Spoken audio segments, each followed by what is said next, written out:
بسم اللہ الرحمن الرحیم اللہم صلی علی محمد کما تحب وترضی۔ ویورز ورلڈ صحت ٹی وی میں خوش آمدید۔ ویورز، میں جو آج آپ کے لیے ٹوٹکا لے کر آیا ہوں وہ انشاءاللہ 2 ٹوٹکے ہیں، تو بہت زبردست ٹوٹکے ہیں۔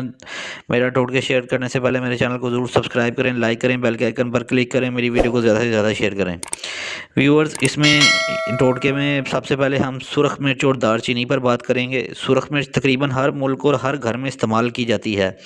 کھانے کی لذت اور اس کا دل کشا رنگ محض سرخ مرچ کی بدولت قائم ہے۔ اس کے باوجود بھی سرخ مرچ ایک زہر ہے، لیکن قاعدے اور اعتدال سے استعمال کی جائے تو ہر چیز فائدہ پہنچاتی ہے، چاہے وہ زہر میں کیوں نہ ہو۔ مرچ کا بے قاعدہ اور اعتدال سے بھر کر استعمال جریان بواسیر، سوزش معدہ، جگر پیدا کرتا ہے۔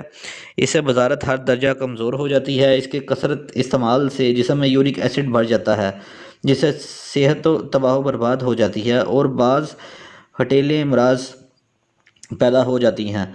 لیکن جیسا کہ کہا جا چکا ہے کہ ہر چیز قاعدے سے استعمال کی جائے تو اس سے حیرت انگیز فوائد ظاہر ہوتے ہیں۔ سرخ مرچ بھی اس لحاظ سے بہترین چیز ہے اور قاعدے سے استعمال کی ہوئی بے حد فائدہ پہنچاتی ہے۔ ادویات استعمال ہونے والی صرف گول سرخ مرچ سرخ ہے، جو کہ پنجاب کے اکثر علاقوں سے نکاس ہوتی ہے۔ شملہ اور چین کی بڑی بڑی مرچیں ادویات میں استعمال نہیں کی جاتی۔ تو ویورز، اپنے دوسرے ٹوٹکے کی طرف چلتے ہیں۔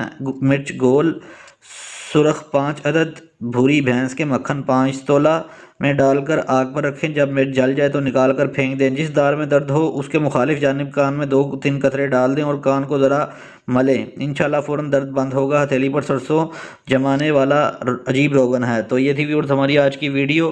ملتے ہیں آپ سے نیکسٹ ویڈیو کے اندر، تب تک کے لیے السلام علیکم۔